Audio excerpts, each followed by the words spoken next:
भी गड़बड़ी की बात से साफ इनकार किया।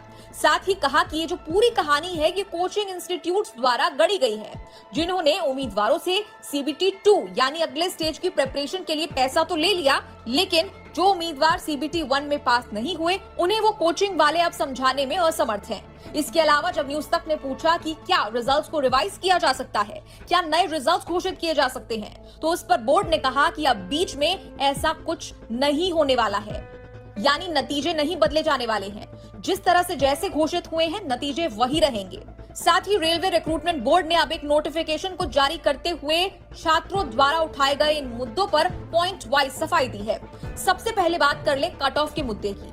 रेलवे ने कहा कि कट ऑफ नॉर्मलाइज स्कोर के बेसिस पर प्रिपेयर की गई है, जो कि आमतौर पर रॉ स्कोर से ज्यादा होता है।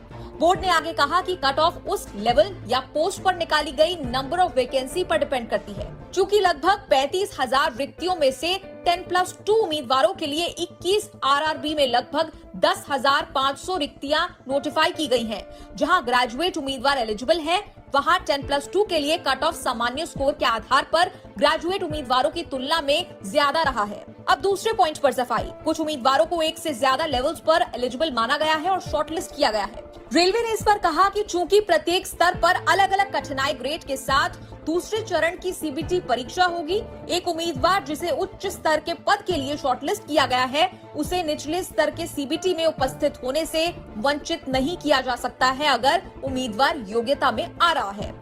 तीसरा आरोप, पहले 10 कैंडिडेट एक पोस्ट के लिए लड़ता था, लेकिन अब एक ही कैंडिडेट 10 पोस्ट के लिए लड़ेगा। इस पर बोर्ड ने कहा कि अंत में लगभग 35,000 अलग अलग उम्मीदवारों का चयन किया जाएगा और मेरिट और प्रेफरेंस के आधार पर केवल एक पद के लिए एक उम्मीदवार की नियुक्ति की जाएगी। इसका मतलब कोई पद रिक्त नहीं रहेगा, खाली नहीं रहेगा।